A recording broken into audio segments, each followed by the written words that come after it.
la convocatoria. Entonces, sin más, le damos la palabra a Ronquillo y Polanco que van a conducir. José Alejandro Rodríguez, Juventud Rebelde.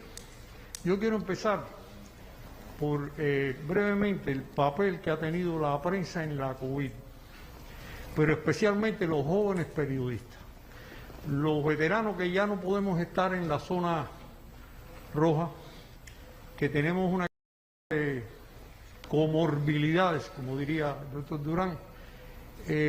Yo personalmente me he sentido muy representado por muchachos de jóvenes, talentosos.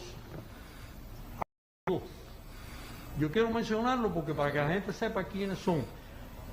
Hay unos, yo voy a mencionar a dos. Andy Jorge Eduardo, que está aquí, que me demostró que se puede hacer una gran crónica dentro de una sala de terapia intensiva que es la zona vedada, con todas las formas elocutivas del periodismo, narración, descripción y diálogo, sin una consigna, sin una palabra anda, sino todo subyacente y dramáticamente, sin triunfalismo, sino el drama de la vida y la muerte integrado en una historia que tuve que felicitarlo. Por allá está Mario Almeida, un joven estudiante de periodismo que yo le digo, nunca se crean cosas, no crean que ya llegaron, porque en el periodismo nadie, por viejo que sea, ha llegado a consagrarse. Y uno siempre tiene la sensación de que es un aprendiz, porque no solo de las técnicas, sino de la vida, de la condición humana, del conocimiento del ser humano. Entonces hay que acercarse al ser humano y no tanto a las retóricas ni a las consignas. No podemos seguir entregando jóvenes a otras causas. Tenemos que facilitarle que ellos reflejen su cosmovisión, sus inquietudes, sus dudas, y tener confianza en ellos, porque ya los desgajamientos han sido muy duros, muy tristes, y nosotros tenemos que resolver ese problema, porque tenemos que resolverlo entre todos, entre los periodistas, entre los directores, entre el partido. Yo creo que esto es un problema, esta sociedad necesita una reconsideración de las prácticas revolucionarias.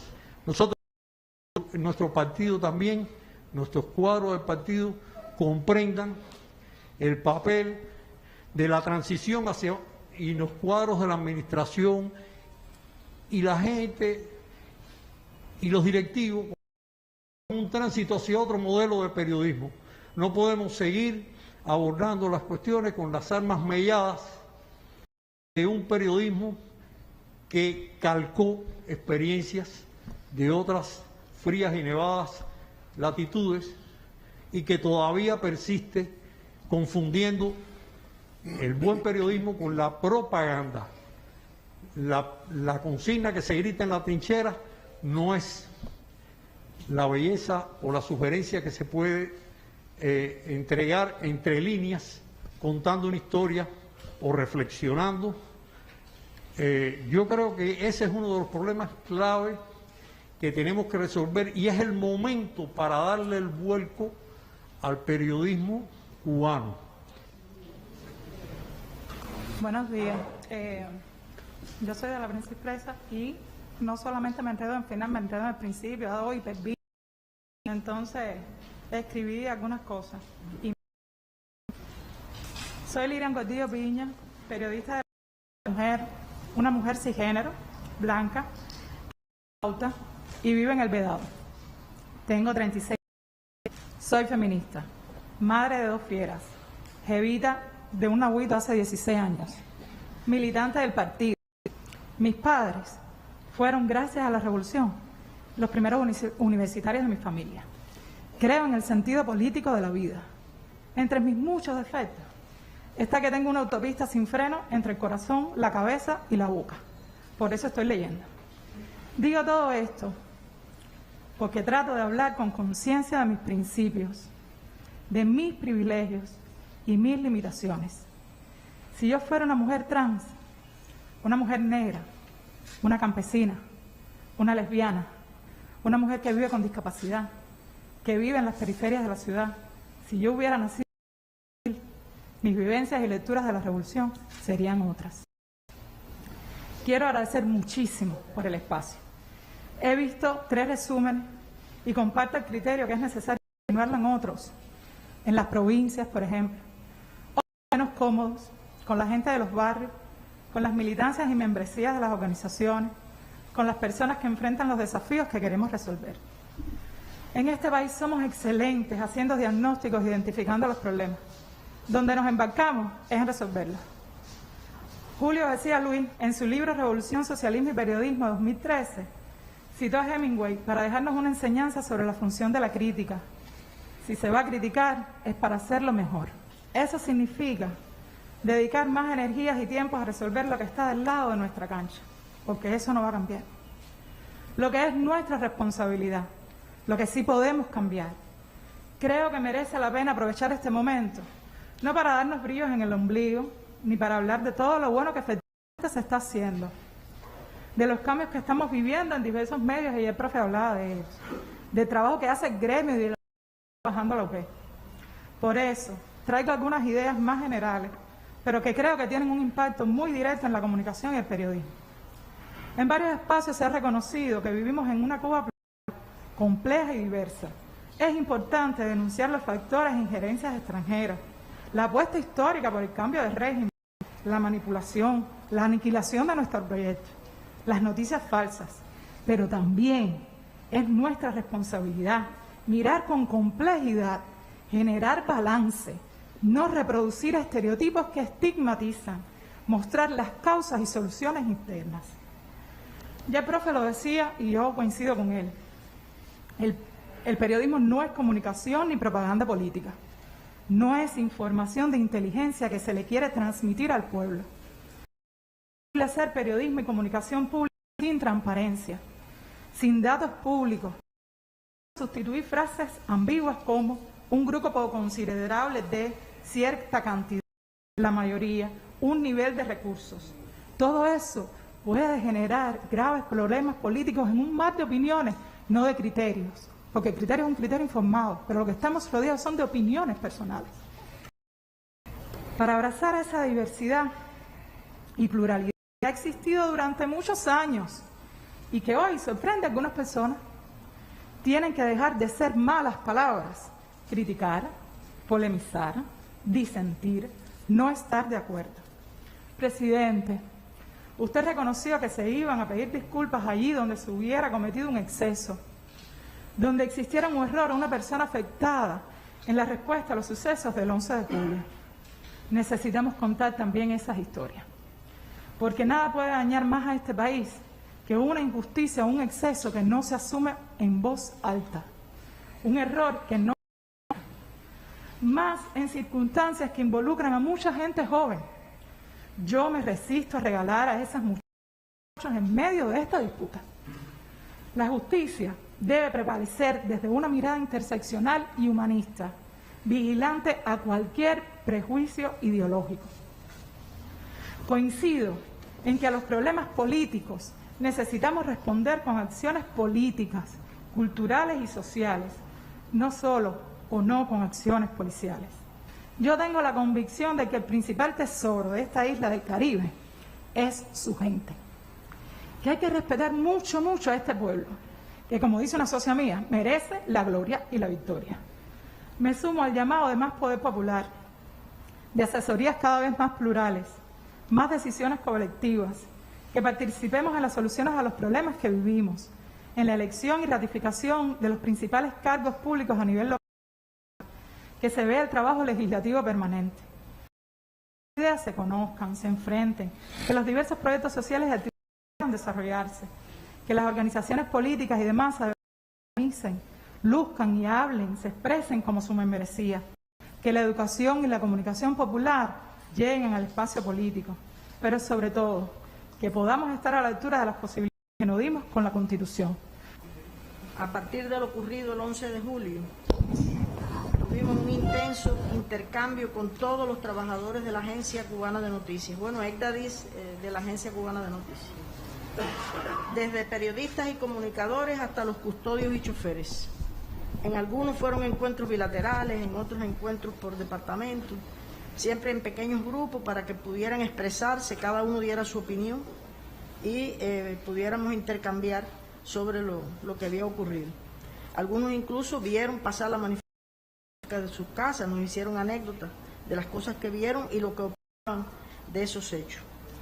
Dieron sus opiniones, mucha sinceridad, hubo críticas, asuntos que consideran tienen a mucha gente disgustada, aunque no, este disgusto no en ningún caso se reconoció como motivo para salir a las calles y crear los disturbios que hubo, e hicieron propuestas y sugerencias, siempre dirigidas a tener una Cuba mejor y resolver los problemas dentro de la revolución.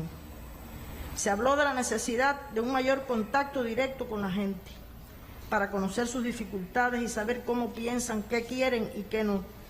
Meterse en los barrios marginales, en los más pobres, en los más problemáticos socialmente. Estudiar la realidad social para lograr una acción política con mayor eficacia. No se trata solo de la máxima dirección del país, que es algo muy bueno, sino que dirigen el municipio, los del partido, el gobierno, el delegado, el trabajador social. En este intercambio con más de 100 trabajadores abordamos muchos temas, concentrarme en algunos relacionados con la comunicación y sobre todo las sugerencias que se hicieron, que algunos fueron coincidentes en determinados grupos. En primer lugar, consideramos imprescindible alcanzar la total transparencia informativa. Se ha avanzado en esto, pero no lo suficiente. No basta con la existencia de normas, decretos, leyes, si estas no se cumplen de forma real, efectiva y sistemática. La voluntad política es imprescindible a todos los niveles para propiciar un cambio cultural y de mentalidad de la sociedad, una cultura de la transparencia. Las matrices de opinión sobre temas estratégicos, sean coyunturales o no, simples o complejos, tenemos que construirlas nosotros. El que da primero, da dos veces. La ciencia confirma que las fake news se extienden más rápido que la verdad. Las mentiras tienen patas cortas, es cierto, pero las fake news tienen un 70% más de probabilidades de ser replicadas. Hay herramientas, plataformas de fact-checking para detectar las fake news, pero cuando hay muchos interesados en difundirlas, humanos o robots, hay millones que no siempre ven el desmentido o no les interesa. También están las medias verdades, las manipulaciones y tergiversaciones que confunden igualmente y generan matrices muy negativas en la opinión pública. Una manera de evitar eso, o al menos disminuir su impacto, es dando nosotros la información primero, la aclaración o el argumento antes que ellos. Lo hemos logrado en ocasiones, pero no puede ser la excepción. Lamentablemente, aun cuando se ha avanzado, muchas veces el medio no determina el mensaje. Las fuentes deciden qué y cuándo dan la información. Por supuesto, me refiero a determinados temas en un momento particular. La transparencia no puede ser solo a través de determinado medio.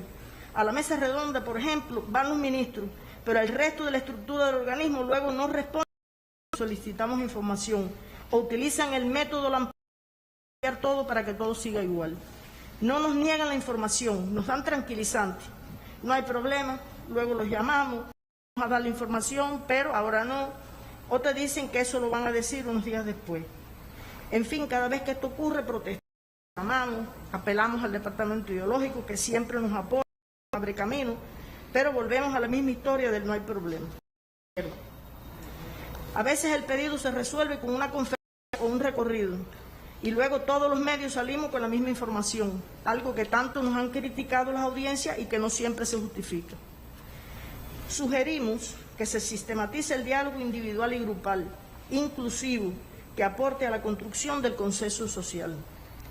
Por otro lado, sería recomendable sistematizar tal vez semanalmente una intervención del presidente para explicar de primera mano al pueblo los asuntos más acuciantes, más calientes y estratégicos para el país, los temas de agenda pública y la agenda de gobierno.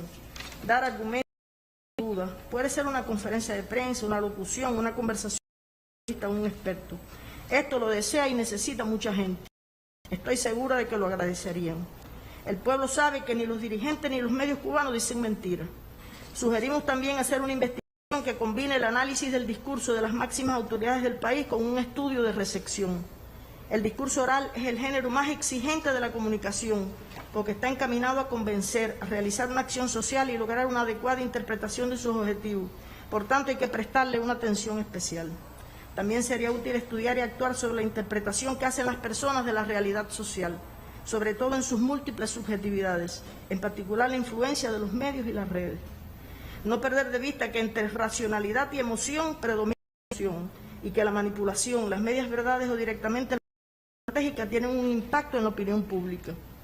Finalmente, reconocemos cuánto más podemos hacer aún como medio de comunicación de esas realidades. Tenemos que apelar más a las emociones, dejar de dar las razones y los argumentos, por supuesto, y ser, sobre todo en las actuales circunstancias, mucho más proactivos que reactivos, para dar el mensaje correcto en el tiempo oportuno, confiados en que haya cada vez menos opacidades en la imprescindible transparencia para un acceso expedito a la información de interés público. Aprovecho para ratificarle en nombre del colectivo del ACN nuestra incondicionalidad y compromiso de ponerle corazón a Cuba en todo lo que hagamos. Muchas gracias. Nos pidieron hacer una estrategia de comunicación para comunicar aquello, y obviamente antes un diagnóstico para hacer esa estrategia. Y yo creo que es pertinente, ¿no?, que digamos algunos elementos de lo que encontramos ahí, porque es un trabajo hecho, un trabajo que discutimos durante varios sábados, durante varias reuniones en equipo, y está ahí el diagnóstico que nos puede ayudar no solo eso, sino a comunicar mejor. Muchísimo para el diagnóstico, una minería de datos que era de nosotros para encontrar algunos términos que estuvieran relacionados con la comunicación que hacía y con la comunicación de la economía, o sea, qué pensaba la gente de cómo era esa comunicación. De ahí hicimos una nube de etiquetas, etcétera. Miren, increíblemente los términos más repetidos, más usados en esas valoraciones: desconfianza, ineficiencia, mentira, especulación, ineptos, improvisados, bloqueo, éxodo, hay que irse, huérfanos, infidel, reitero, desconfianza. O sea, dolorosamente es el panorama cuando hacemos un diagnóstico del tema, de muchos que salen con relación a cómo se hace esa comunicación. Si bien se ha la aparición de dirigentes políticos y funcionarios en medios de nacionales y los sitios de redes sociales, sus discursos aún no tienen el impacto esperado. Hay que transformar la manera en la que nuestros políticos comunican, y ahí va parte también de la comunicación política. En los discursos mediáticos y políticos también nos falta la aplicación de semánticas y los modos de operación ideológicas que tributan a la intencionalidad. Nos falta la intencionalidad, dolorosamente. No se aprecia en muchas la combinación entre la emoción y la racionalidad. Recordarse que los discursos más influyentes en la actualidad hacen una mezcla de ambos recursos. Hay muy pocas campañas de comunicación individualizadas. El diseño de las mismas, obviamente, supone un paso más en la necesaria segmentación de mensajes, al vivir en tiempos en los cuales no se puede hablar para un solo público, sino para varios, en aras de hacer un mensaje más incluyente. En lo paralingüístico se hace preciso buscar nuevos escenarios visuales, evitar las imágenes de reuniones todo el tiempo, las oficinas, los políticos en escenarios productivos tienen que estar y se hace imprescindible, entre otros elementos. Yo creo también que después de un año y un poquito estamos en momentos en que la imagen o la comunicación de la pandemia no solo sean las reuniones de los grupos temporales de trabajo, donde nuestros dirigentes están sentados todo el tiempo en las mesas, algunos no en un tono muy adecuado, porque esa es otra cosa. Además, usted saca, digamos, un fragmento de una reunión descontextualizado. No es porque el periodista lo quiso descontextualizar ni el medio, sino que como parte de la propia discusión, tal vez el dirigente pueda estar más exaltado en ese momento. Es una reunión de trabajo y no necesariamente siempre para transmitir, que se pueden buscar otras variantes más novedosas para comunicar ese tipo de elementos. Se debe seguir ganando en inmediatez noticiosa. Nosotros no podemos permitirnos el lujo de dar las noticias días después porque una fuente decida no darla. Eso es importante. Se debe ponderar la cercanía a los ciudadanos. En tal sentido, hay que continuar perfeccionando la atención a sugerencias. O sea, usted no puede escribir un correo para quejarse de tu envío, un tema que hoy por poner un ejemplo concreto, a miles de gente y de cadenas de tiendas o Datacime o no sé quién, se demoran meses o no responde a la gente. Caballero, eso es una indolencia. Eso es por poner solo un ejemplo. Y es lo que pasa en la mayoría dolorosamente de nuestros organismos cuando la ciudadanía se queja, ¿no? A esa ciudadanía, y la prensa puede ser un vehículo, lo decía Pepe, un vehículo para canalizar muchas de esas opiniones también. Pero lo cierto es que tenemos que aprender a hacer otra manera de comunicación. Continuamos, hay problemas con el secretismo de muchos sectores, falta de acceso a las fuentes, tonos inadecuados, hay que tener mucho cuidado con cómo se comunica. Repetirse dolorosamente el 11 de julio si no se comunica mejor. Y lo digo con tremendo dolor, pero es la verdad. Y creo que la verdad sería un acto poco honesto de... Hay que dar explicaciones continuamente, escuchar a los ciudadanos. Hay que, pero bueno, el reordenamiento es una de las peores cosas que se ha comunicado. Hay que insistir en un sistema de prensa como el nuestro. Yo quiero decir algo que ya lo dije ya. A una prensa no creíble, un gobierno no creíble. Ahí hay una relación.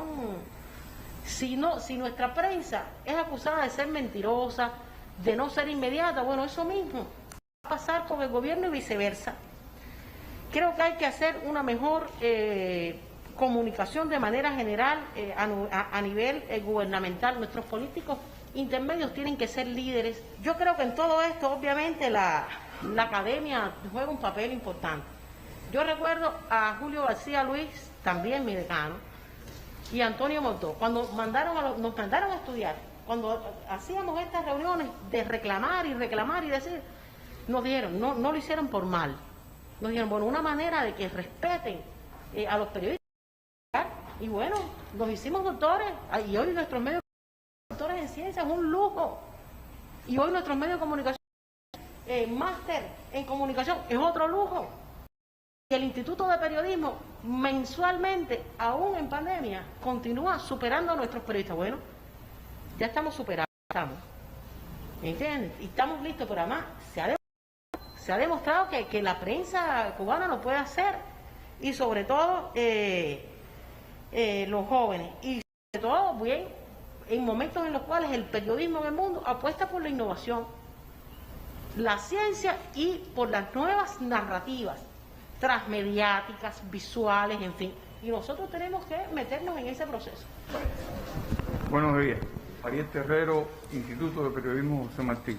El nuevo modelo de prensa que estamos estudiando los periodistas, la Unión de Periodistas, desde hace ya ahorita 10 años, no llevo bien la cuenta. Y a mí no me satisface todavía, ni por asomo, lo que hay, el resultado. Aunque tengo que reconocer que la política de comunicación social del Estado del Gobierno oyó elementos esenciales que habíamos discutido en una comisión de la Unión de Periodistas de Cuba sobre el modelo de prensa. Pero yo creo que algo estaba fallando, y es que nos hemos centrado en el modelo de prensa, en el modelo de comunicación mediática, y se nos ha quedado fuera de la vista algo que sí ya mencionaba, por ejemplo, Ana Teresa, que es el modelo de comunicación política. Y creo que no se ha entendido del todo todavía, no hemos entendido, yo estoy todos los días leyendo algo, me doy algún cabezazo, no hemos entendido del todo que hay una diferencia esencial entre comunicación política y comunicación mediática. Se puede encontrar en cualquier escenario político del mundo y también en Cuba, pero no actuamos a veces estableciendo bien hay una convergencia obvia entre una y otra, pero a la vez, y puede haber también una comunicación ideológicos, pero a la vez hay funciones diferentes, códigos muy diferentes, lenguajes muy diferentes, y eso se nos pierde. Y errores tan comunes como no distinguir la diferencia entre el discurso oficial, el discurso periodístico, el discurso publicitario en otros lugares, de discursos que existen en la sociedad, y otros temas que también se han estudiado, la agenda política, la agenda mediática, etcétera, y la agenda pública además. En fin, se ha hablado mucho de estos temas y las diferencias que hay entre ellos no se tienen en cuenta.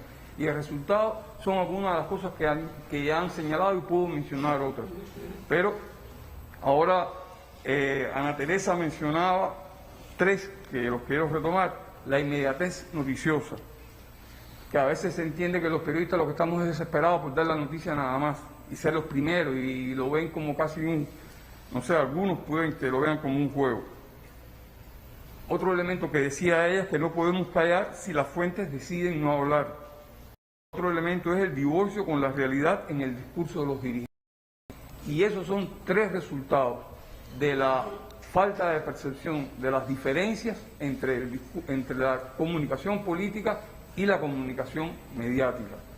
La falta de una articulación inteligente, que no sea simplemente que la comunicación política descanse acomodada sobre la comunicación mediática, o la comunicación mediática se acomode al dictado de la comunicación política. Cuando eso pasa, entonces hay estos errores. Y se ha hablado mucho hoy de transparencia. Bueno, la inmediatez, la falta de inmediatez que a veces nos golpea y que puede ser demora para dar una información apenas de 24 horas y que ocurre mucho, no podemos generalizarlo ni mucho menos, tampoco así, pero pasa más de la cuenta. Muchas veces ocurre porque como el gobierno, como las autoridades no han dado una versión, su parte o su informe, los medios se quedan a la expectativa, esperando. Y esas 24 horas que pueda demorar su información lastra, daña, empaña cualquier ejercicio de transparencia que pueda haber estado realizando la comunicación política, que la está haciendo, que además es evidente. Pero todo ese esfuerzo se puede caer si los medios después se quedan esperando 24 horas a que las autoridades den la información sobre un suceso de máxima actualidad que está ocurriendo, y hay tres elementos para pensar en esta necesidad de diversidad, de pluralidad de las comunicaciones de cualquier tipo. Uno que más mencionamos porque es el que más nos duele, que es la corrosiva que estamos sometidos de Estados Unidos, del bloqueo, de las redes, diciendo barbaridades, como decía, creo que fue Eda, es cierto, las fake news nos bombardean, las fake news les importa, no les ha mostrado que se desmienta la realidad 24 horas o la noticia 24 horas después, porque logró lo que querían, que era manipular la opinión, crear confusión, y lo están logrando. O sea, tenemos que pensar en cómo enfrentar eso, y eso necesita una pluralidad de discursos que implica no esperar por el presidente para dar una respuesta. No se puede. Otro factor importantísimo, la diversidad de fuentes de información a las que tiene acceso hoy la sociedad cubana. Si además tenemos un discurso común todos los medios de prensa, mañana las personas en Cuba, las personas honestas, van a entrar, van a encontrar o no van a encontrar lo que buscaban, van a irse de los medios nacionales, porque ya por los demás medios estamos haciendo lo mismo, y que aquí en las redes y a los medios que no debiera buscar. Entonces, ese es un riesgo que estamos enfrentados. ¿Cómo enfrentamos eso? Tranquilamente, con que haya diversidad de discursos entre los diferentes medios que tenemos aquí. Discursos, agendas, maneras de dar las noticias. No puede ser siempre la misma noticia, la visita del dirigente, la principal de todos los periódicos. Y para colmo, diciendo solamente visitó el dirigente, en el mismo lugar a veces. O sea, de eso tenemos anécdotas montones, y todos estamos insatisfechos con ellas, todos los que estamos aquí sentados, pero no hemos encontrado cómo resolver ese problema. Bueno, quizás pendiente de buscar soluciones, estoy pensando en esa. Reformar el modelo de comunicación política a la par del modelo de la comunicación mediática. Y el tercero, la dignificación de los actores de la economía cubana, esto que estamos innovando ahora prácticamente. Vamos a tener trabajadores en muchos sectores, cooperativas, empresas privadas, MIPYMES estatales que van a funcionar de una manera muy diferente a las estatales tradicionales, y así un montón de cosas más. Pues tenemos que tener un discurso y una comunicación política y medio discurso que un poco calce, atienda las necesidades de información de cada uno de esos. Estamos hablando de modificar el modelo de economía. Alguien ya mencionó el socialismo. Yo creo que sí. Cuando cambia todo ese modelo, cambia el modelo de socialismo. Pues tenemos que cambiar también el modelo de prensa, el modelo de comunicación política. Y les decía que no es un sueño ni una ingenuidad. Hay medios de prensa en Cuba que ya lo están haciendo, desde hace años. Hablaba Pepe de El Invasor y El Escambray, pero puedo mencionar otros tradicionales, de la radio que siempre se nos olvida, CNHW en Villa Clara justamente, Radio Santo Espíritu, con Elsa Ramos allá metida que está, que no para, Telepinar, y hay ahora un grupo de muchachos innovando, se llevaron uno de los 5 premios, se llevaron uno de los premios, que es el grupo de Alma Mater, Juventud Técnica, el grupo de la editora Abril, que está haciendo el periodismo que hay que hacer, y no están esperando. No está ocurriendo esto que señalaba Ana Teresa. No podemos callar si las fuentes deciden no hablar. No podemos seguir viniendo aquí a lamentarnos porque los medios, porque los ministerios no nos dan información, porque las fuentes oficiales no nos dan información. Ese es el problema de ellos. Si no nos dan información, ellos son los que nos están construyendo su comunicación política. Nosotros vamos a construir la nuestra, con la información que dan ellos o que no nos dan. Y eso están haciendo muchos de esos medios que he mencionado. Salen a buscar la información y la encuentran, donde sea. Los pongo como ejemplo de que sí se pueden hacer muchas cosas, y hay otros que se me pueden estar olvidando, porque no vine a hacer un reporte ahora. Pero lo principal, insisto, enfoquemos de una manera, me atrevo a decirlo, revolucionaria, en el término que significa revolucionario realmente, y no como consigna. Revolucionemos la comunicación general, política y comunicación mediática. Franco, director de la revista Alma Mater. Sobre todo en los últimos tiempos y en las palabras del presidente, muy frecuente escuchar términos jóvenes. El presidente decía, reuniéndose con los jóvenes en la Universidad de La Habana, una reunión que a mi juicio fue extremadamente... El presidente decía construir un país para los jóvenes y había que hacer políticas para los jóvenes. Y yo, escuchándolo, me preguntaba cómo hacer eso sin comunicación, sin un diálogo para los jóvenes.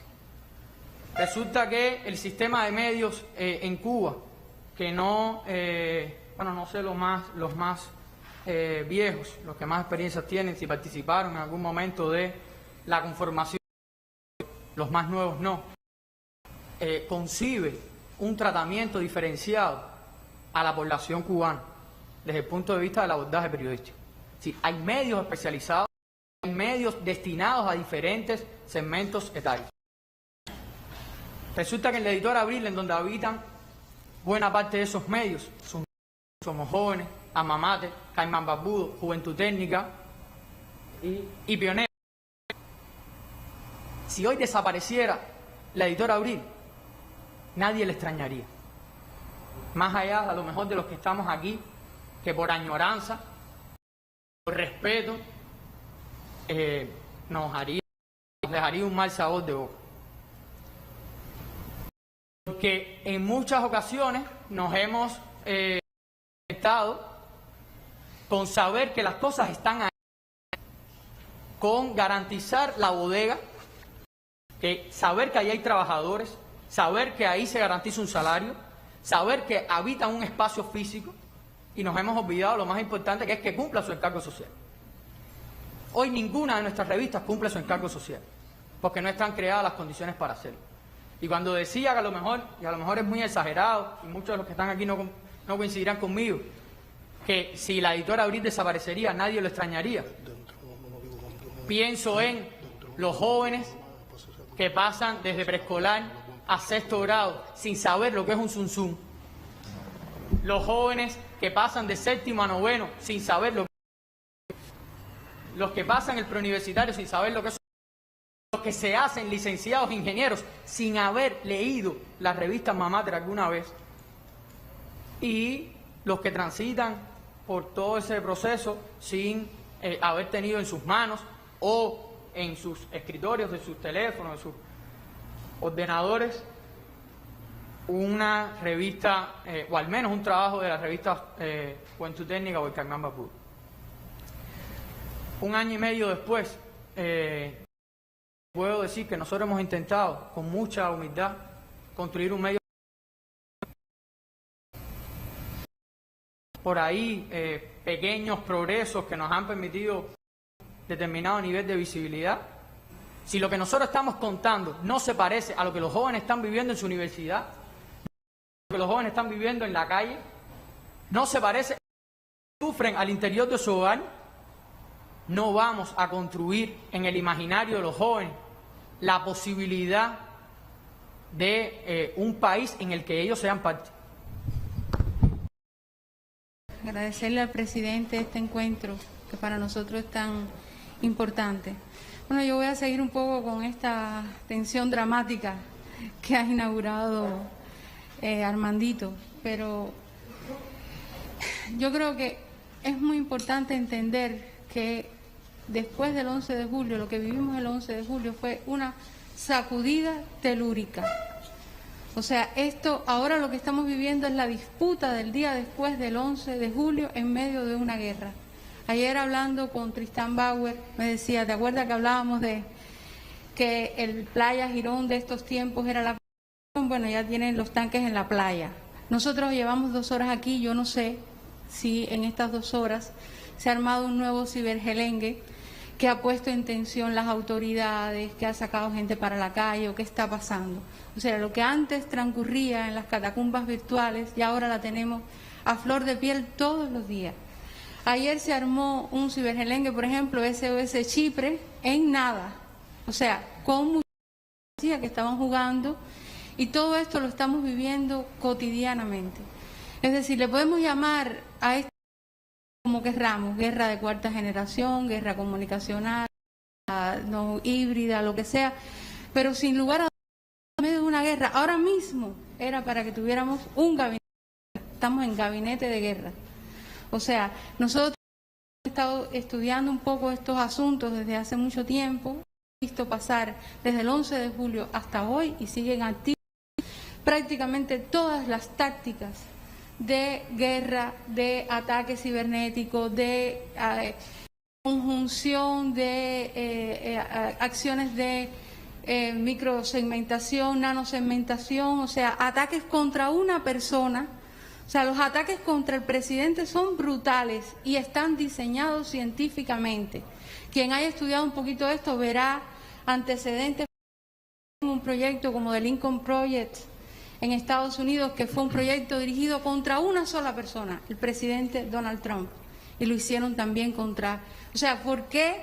Porque, como sabemos, lo que se está dirimiendo es una cultural y simbólica, atacar a la figura del presidente. O sea, usted puede tener toda la ira que usted quiera, pero usted no tiene una ira en abstracto. sino contra algo, contra alguien. Entonces, identificar eso es parte de esta guerra, que es una guerra realmente bestial, donde hay más ciencia que en la producción de vacunas, donde hay más tecnología que en cualquier otro escenario que hayamos visto antes. Realmente, nosotros en estos momentos, los sistemas enemigos que han diseñado estos laboratorios de esta guerra, que no empezó el 11 de julio ni remotamente, pero tampoco, aunque vienen diseños estratégicos de hace mucho tiempo, sabemos que esta guerra realmente sus anclajes empezaron en febrero del 2020. Ya había un diseño, y pueden buscar allí las evidencias en Cuba Posible y en otras publicaciones, que hablaba de crisis en Cuba, 2 puntos, hambre, represión y coronavirus. Y el primer caso de coronavirus fue del 11 de marzo. Entonces, ya había todo un diseño, y tiene que ver con lo que estamos viendo, que a veces estamos como pollos sin cabeza cayendo atrás a cosas, cuando en realidad esos diseños estratégicos también tienen sus elementos operacionales. Entonces, esa guerra está aquí ahora mismo, todo el tiempo, en una circunstancia muy asimétrica. Y es asimétrica porque esa guerra se sostiene en las brechas de comunicación que tenemos, que ustedes han explicado aquí extraordinariamente. Los gravísimos problemas de gestión de la comunicación que data de mucho tiempo, que no se han resuelto, y que además no se han resuelto en un escenario mucho más complejo, que es el escenario de la revolución sociotecnológica que estamos viviendo. La variable tiempo, la variable de lo que no había antes, que la derecha transnacional se articula a la velocidad de un clic, y entonces ni siquiera le importa lo que está pasando dentro de un país, solo importa que grite abajo el comunismo para que todos ellos se organicen con diseños además muy sofisticados, que han aplicado ya contra otras poblaciones, que han aplicado contra otros países, y por cierto algunos han perdido porque es interesante cómo, por ejemplo, esto lo aplicaron en Afganistán, y miren cómo está la cosa. Entonces, esas brechas, esos enormes problemas que tenemos en nuestros medios no resueltos están ahí. La dirección del Departamento Ideológico le pide un censo en todo el país sobre la situación de la infraestructura y de la...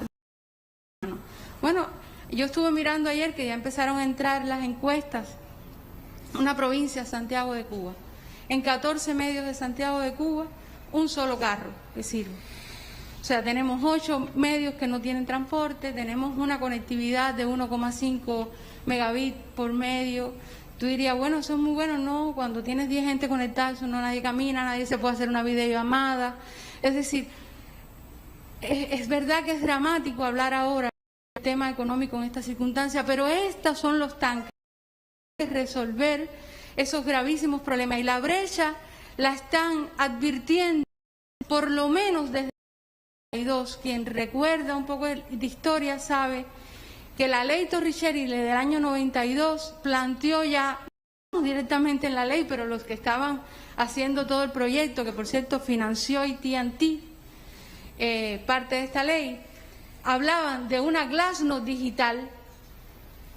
Y solo ha habido un momento donde el gobierno de los Estados Unidos en este escenario ha estado a la defensiva, y fue cuando se generaron todos los programas a finales de los 90, dirigidos por Fidel, absolutamente idos de época, o sea, lo que él imaginó, y es la razón por la que Estados Unidos en el año 2001, antes del ataque a las Torres Gemelas, nos incluyen a nosotros. Somos el primer país del mundo acusado de ciberterrorismo, y eso fue una acción absolutamente defensiva del gobierno de los Estados Unidos.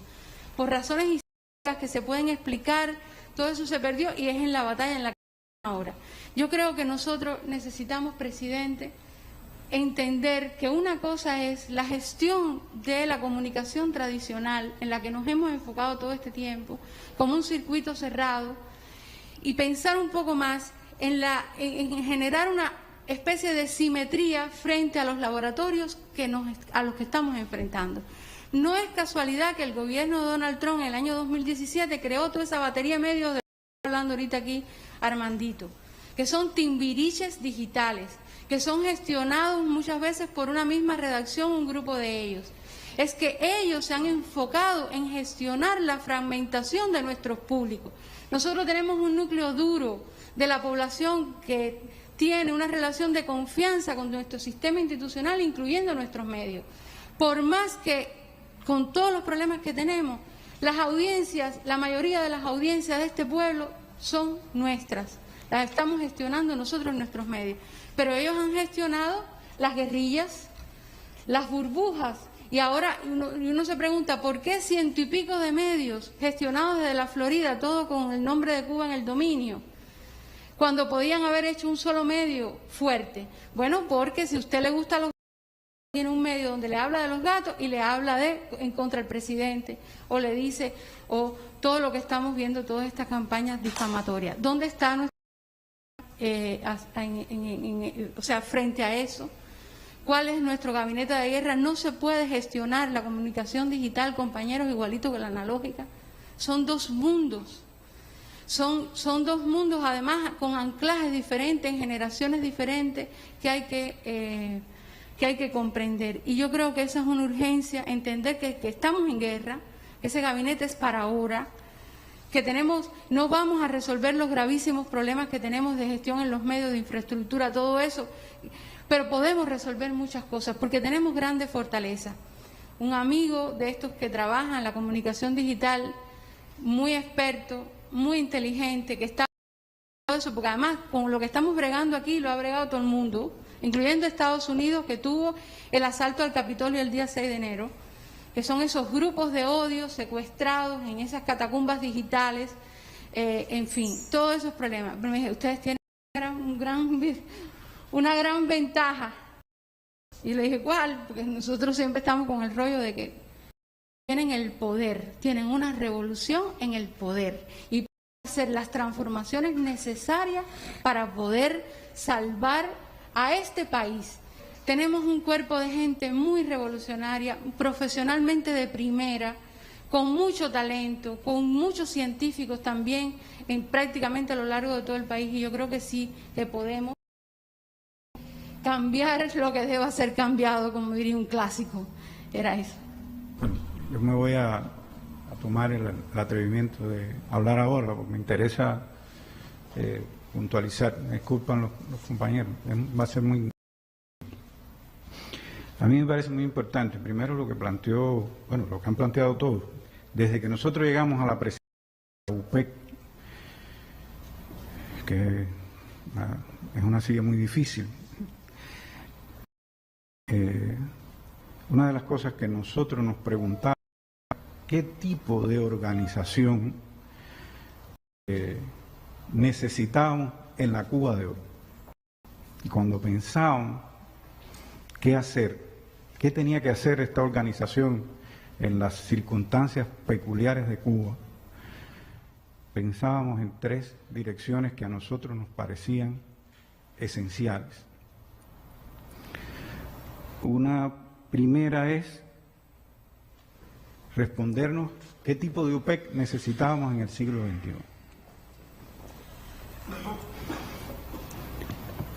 Y cuando yo pienso en la forma en que ha reaccionado nuestro gremio en estas circunstancias tan singulares de Cuba, viendo que aquí no se ha producido una fractura, no la hemos tenido, a pesar de que, como dice Armandito y como dice Rosa, como decía Ariel, llevamos años discutiendo problemas que hemos tenido en nuestra prensa y la necesidad de transformar el modelo de prensa de nuestro país.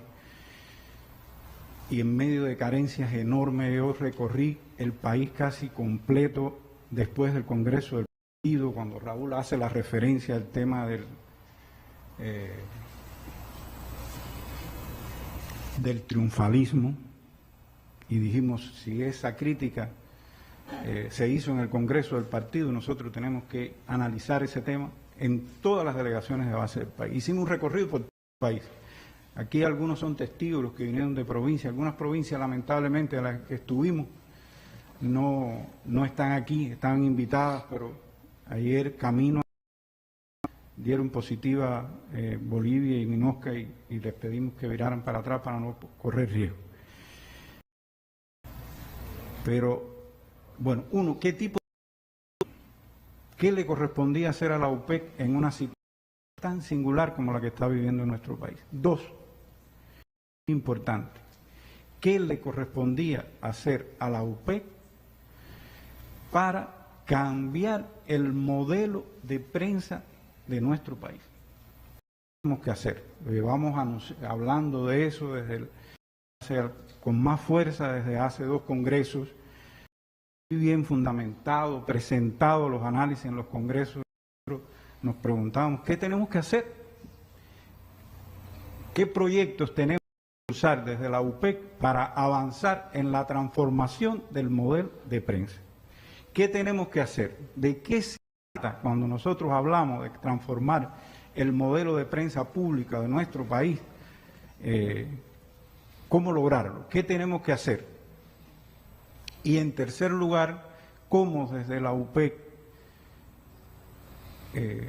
contribuir al éxito de la política de comunicación aprobada, la primera después del triunfo de la revolución? Esas eran como 3 líneas esenciales. Nosotros veíamos desde ese momento el peligro que se nos venía encima. Éramos conscientes de ese peligro. No por gusto, en la primera jornada de la prensa que se convocó, una que dijimos que tratamos de darle fuerza fue a levantar el crédito, la autoridad, la ascendencia del sistema de medios públicos. No por gusto surgió de la presidencia de la UPEC la idea de hacer aquellos festivales que se llamaron, y todavía se llaman porque queremos mantenerlo, festivales prensa pública, prensa. Ya era evidente desde ese momento que se pretendía crear una campaña de deslegitimación del sistema de medios públicos de nuestro país. Presentarlo como un sistema inoperante, un sistema subordinado a los intereses políticos del gobierno, y una serie de características que todos ustedes son testigos porque han visto por ahí las campañas de descrédito, que muchas veces apuntaban al sistema completo, sino a determinadas figuras del sistema que tenían determinado relieve público, sobre todo periodistas de la televisión nacional y otros. O sea, una campaña, un martilleo constante por desacreditar al sistema de medios. Paralelo con eso, ponerle dinero y proyectos de la prensa privada, que comenzaron por avergonzarse y decir que no recibían dinero de Estados Unidos, y ya dicen abiertamente que reciben dinero de Estados Unidos y que no importa de dónde venga el dinero. O sea, hasta eso lo cambiaron. Ahora dicen públicamente que reciben dinero del gobierno de Estados Unidos. Entonces, a mí me parece muy importante, porque es lo que hemos estado insistiendo, sobre todo en esos encuentros que hicimos después del Congreso del partido, que, tal como decía Rosa, nosotros tenemos que revisar en cada medio de prensa de nuestro país qué tipo de periodismo estamos haciendo, en qué medida el tipo de periodismo que estamos haciendo contribuye de verdad a darle la autoridad y el crédito que el sistema de medios públicos de la revolución. Porque ¿por qué apuntan contra ese sistema? Apuntan contra ese sistema porque saben perfectamente que el sistema de medios públicos de la revolución es uno de los grandes constructores de consenso de la revolución. Y el día que debiliten, menoscaben, destruyan el crédito de ese sistema de prensa, la revolución se habrá quedado sin su principal instrumento de construcción de consenso. Entonces, lo único que podemos permitir, y lo hemos estado diciendo en todas las provincias del país, con mucha claridad y con mucha fuerza a los compañeros del partido, del gobierno, los territorios, todo lo que hagamos políticamente que menoscabe el crédito del sistema de medios públicos, no solo desacredita al sistema de medios públicos junto con el descrédito del sistema de medios públicos, menoscaba el crédito del sistema de instituciones de la revolución. Van juntos el crédito del sistema de medios y el sistema de instituciones públicas de la revolución. Y por eso cuando nosotros hemos hablado de la construcción de un nuevo modelo de prensa pública para el socialismo, hablamos de 4 pilares que a nosotros nos parecen esenciales. Y en el primer pilar siempre hemos ubicado la necesidad de construir un tipo de relación entre el sistema de instituciones públicas y el sistema de medios públicos, que apunte a esa idea también defendida por Julio García Luis, que aquí lo han mencionado, de que los medios tengan la suficiente autonomía, tengan autorregulación, tengan la capacidad de decidir sus contenidos, discutir su agenda, poner su agenda, porque aquí ahora no estamos, tal como decía Armandito, ahora no es, las respuestas no son de un mes, a veces es instantaneidad, ya no arroz,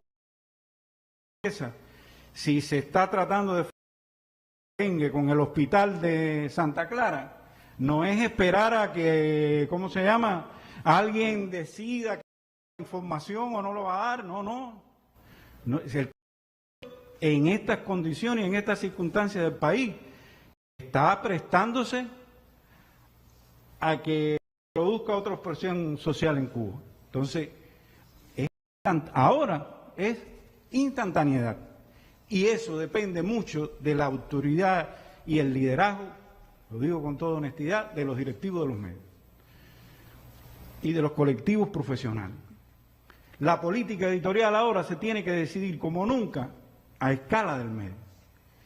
Y si las instituciones no dan respuesta, nosotros tenemos que buscar una variante para dar respuesta a eso. Cuando no da respuesta, tal como decía Ariel, porque no podemos, porque una institución no da respuesta, nosotros incumplir con nuestra responsabilidad social. La responsabilidad social nuestra es hacerla cumplir y no podemos hacerla depender de la voluntad de determinadas instituciones públicas del país que a veces no comprenden en circunstancias muy complejas qué les corresponde hacer. Entonces, un nuevo tipo de relación entre el sistema de instituciones públicas y el sistema de medios públicos. Y un segundo pilar que también consideramos que es muy importante, un nuevo modelo de gestión editorial que tiene que combinar, por supuesto, el fortalecimiento de las plataformas analógicas con la colonización de las redes sociales, de todas las redes sociales. Colonización es una palabra fea, pero hay que tener ese discurso homogéneo que a veces nosotros teníamos. Yo recuerdo que en este proceso por el país llegué a la Isla de la Juventud. Y el día antes, una colega que es muy conocida entre nosotros, había hecho un post a propósito de la vacuna Abdala, Julie PC, que yo sé que casi todos nosotros la seguimos y la conocemos, y había puesto un título que había ruborizado a alguna gente. Y desde que yo de San Bertrand, las autoridades estaban, no, que si eso estaba bien, que si eso estaba mal, que si no eso. Bueno, digo, a algunos nos puede parecer que decir una palabra de vez en cuando está mal.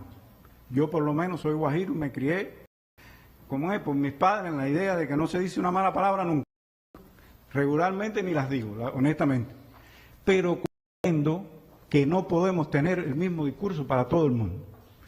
Y que hay formas ahora de comunicarse en las redes que no pueden ser las mismas con las que nos comunicamos en el periódico Gramma, en la plataforma tradicional del periódico Juventud Rebelde, que tenemos que tener una sinfonía de discursos, una gran sinfonía de discursos, en distintos tipos de plataformas, en distintos tipos de redes.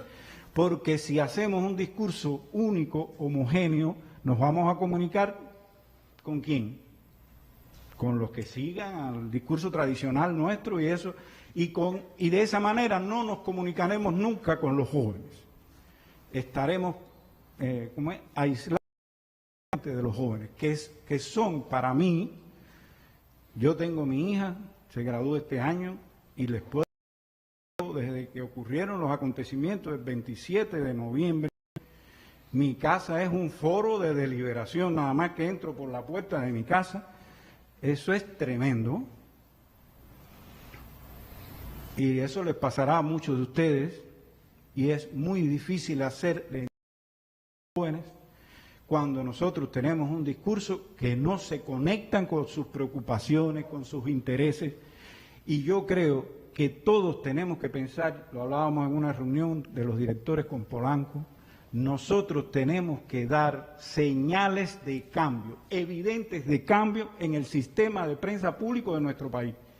Y esas señales no nos las va a decir ni el buró político, ni el gobierno, ni nadie. Esas señales tenemos que discutir en las redacciones de los periódicos. Claro, tenemos que congeniar.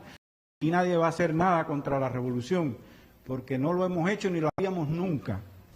Pero para poder cumplir con la revolución ahora, nosotros tenemos que discutir de verdad, dar señales en nuestro sistema de prensa de que este sistema de prensa está cambiando, de que este sistema de prensa se está transformando y que tiene que tener como horizonte esencial de la transformación la construcción de un modelo de prensa que a mí me encantó cuando el presidente lo dijo a Telesur, y además lo he cogido de arma por ahí, y lo repito, y no es más que el horizonte del sistema de prensa público de la revolución tiene que ser que forme parte de los mecanismos de control social y de control popular. Ese tiene que ser el horizonte del sistema público de prensa de la revolución. Tiene que formar parte de los mecanismos de control social y de control popular. Y me callo porque creo que hablé demasiado. Giselle.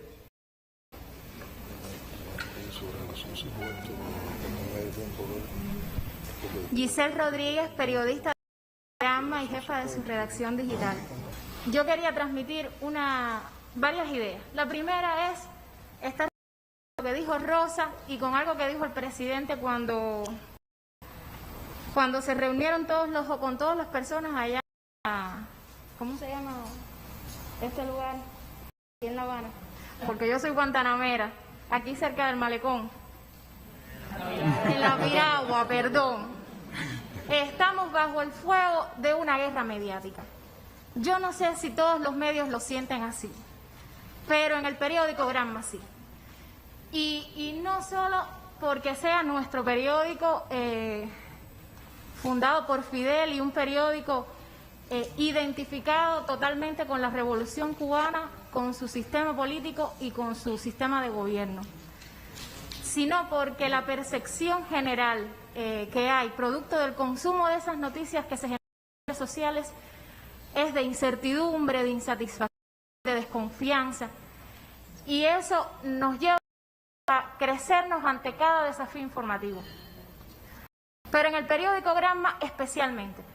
Yo tengo 33 años. A los 26 años la Juventud Comunista me dio la tarea de encauzar un proyecto digital. Luego Juventud Rebelde me dio la oportunidad de dirigir una redacción digital. Pero nunca había sentido lo que significa estar bajo las balas del enemigo en el ámbito digital hasta que llegué al periódico Granma. Sí, todo lo que publicamos tiene una amplia repercusión. Lo siguen las principales agencias del mundo, lo sigue el pueblo cubano y lo sigue la izquierda internacional. Entonces, cada oración, cada palabra, pensada o no pensada para el posicionamiento, que esa es nuestra gran batalla, y ahí está la directora para confirmarlo, tiene una gran repercusión con la que lidiamos todos los días 24 horas.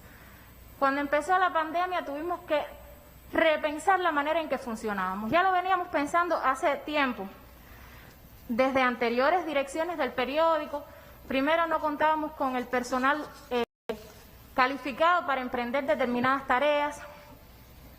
Luego no contamos y seguimos sin contar con la tecnología suficiente para hacerlo. Pero llegó un punto en que hubo que cambiar. y redefinimos que nuestras fuerzas estarían en disposición las 24 horas de cualquier situación informativa que sucediera en el país, y si había que movilizar a alguien, no importaba de qué redacción fuera, sino que había que salir a la calle.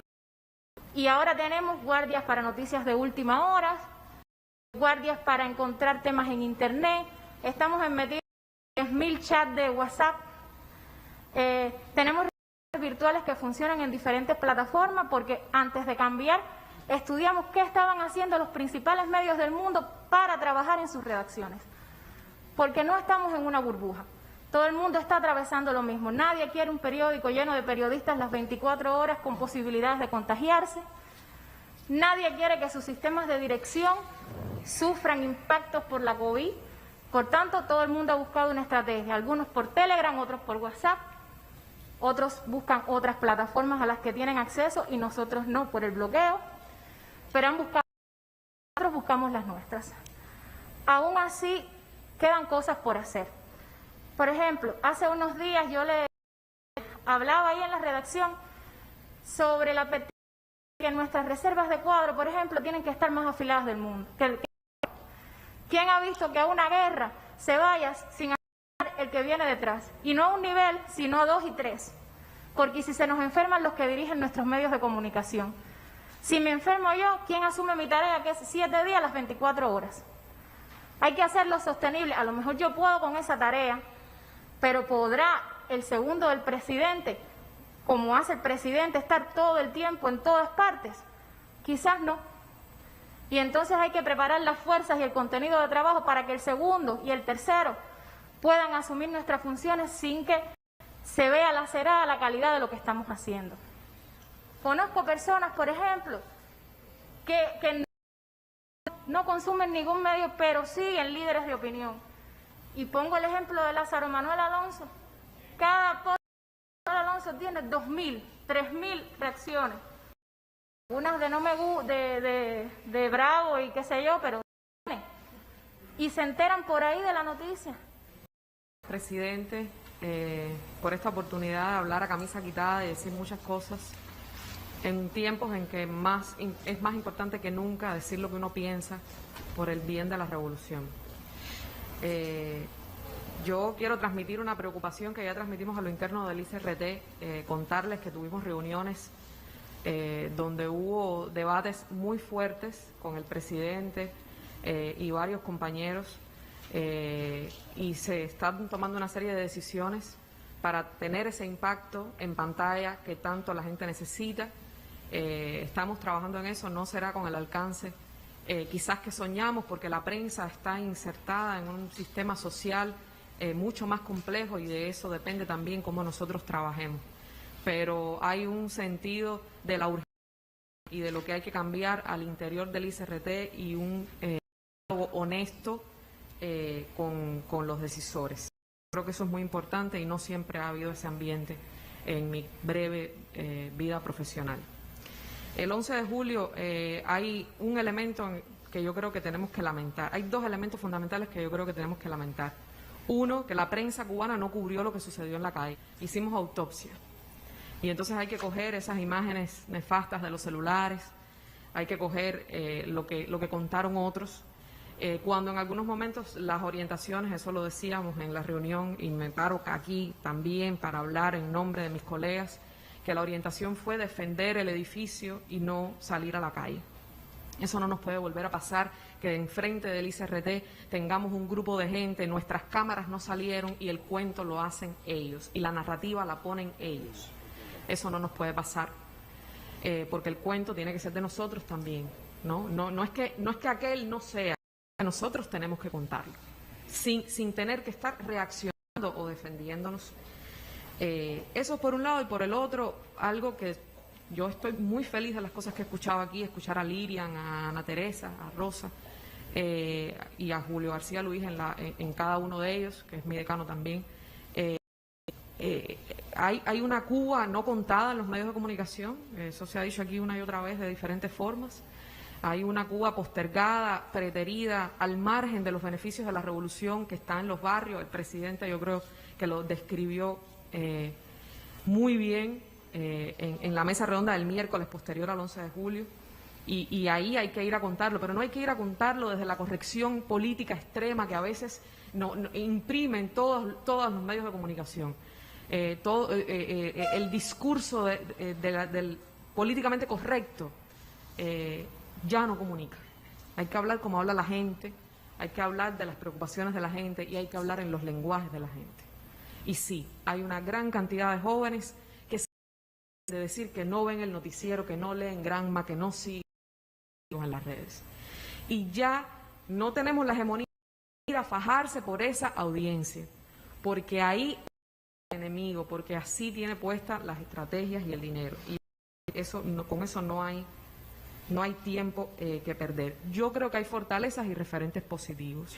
Alma Mater es uno de ellos, porque va hasta donde está la audiencia, con decenas de grupos en WhatsApp, porque escribe como los jóvenes escriben, porque va rápido, porque hoy a las 7 de la mañana ya estaba lo de Texas en el grupo de WhatsApp. Hay que ir a donde está la agencia, la gente, la audiencia. Hay que poner el recurso humano y material donde más efectivamente se pueda usar. A lo mejor la mejor idea no era hacer un Canal Caribe nuevo hacia las redes y no crecer en la pantalla, porque ¿dónde está la gente?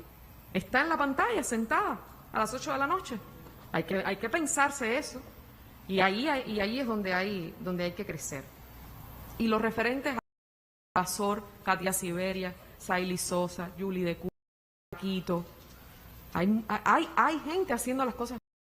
¿Por qué en unos contextos se hace y en otros no?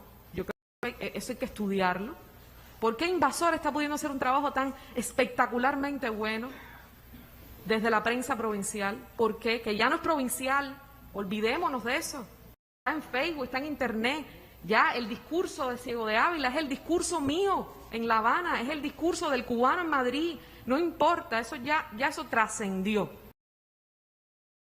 ¿Por qué ellas sí pueden y por qué otros no? Y también preguntarse por qué la televisión, con las presiones que tiene del escrutinio de la pantalla, no es capaz de trascender los hilos inevitables que existen entre el partido provincial y los telecentros, donde el reporte desde una provincia parece un comunicado partido provincial y no una pieza periodística. Y eso en el 90% de los casos, lo dijo con toda la responsabilidad, y eso afecta a la revolución y afecta el mensaje de los dirigentes del partido. Decía Saily Sosa contando sobre Tapia en Ciego de Ávila, es un tren trabajando. Eso yo no lo vi en la televisión. Yo lo vi en una reunión sentado. La reunión. Fue a San Isidro. El reporte fue de su reunión en San Isidro. No, era sobre usted en la calle. Eso es periodismo. Eso no es... hay que sacar de la reunión al dirigente político. Porque parece que eso es todo lo que hace. Porque necesariamente la prensa es una construcción de omisiones. Y uno tiene que escoger y hacerlo inteligente. Y hay que poner al dirigente como lo hacen. Esa es la realidad, no lo estamos inventando.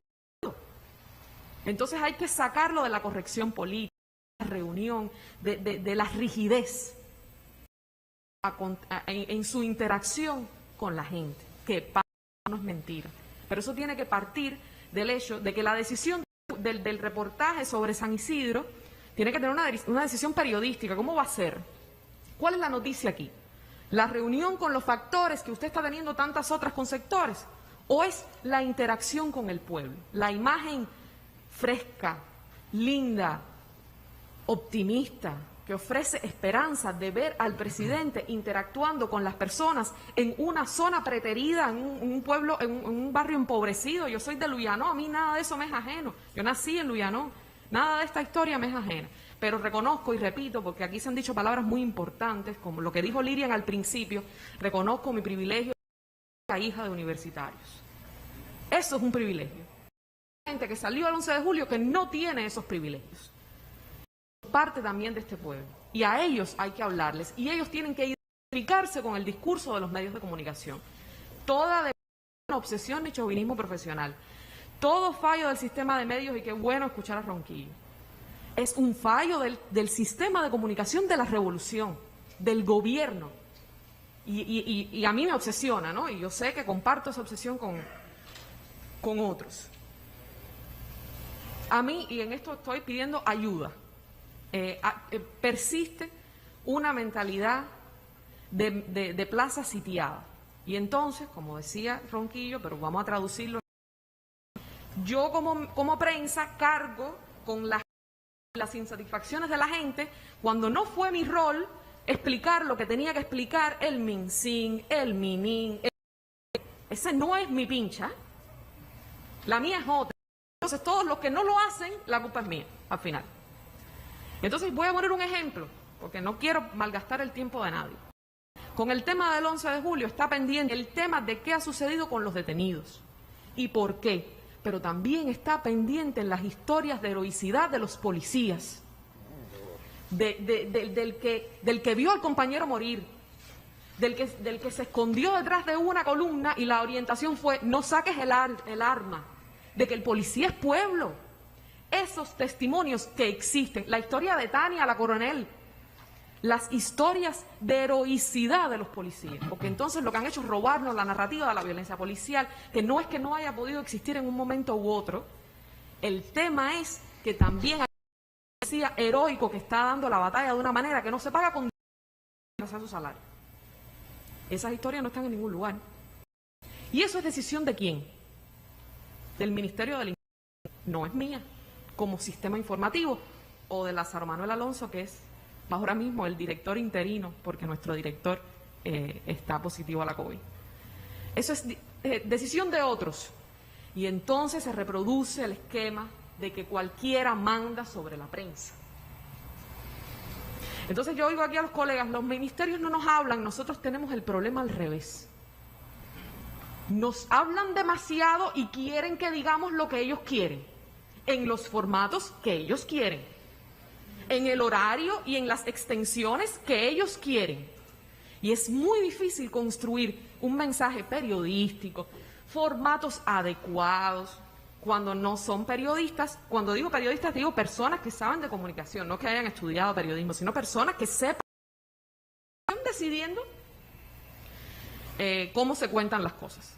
Entonces, no es la Dirección General de la Policía la que decide cómo contar lo que vivió la coronel que defendió, la jefa de que defendió el Capitolio. No. Yo le agradezco el testimonio, pero son periodistas profesionales, porque si no se pierde la historia, se diluye.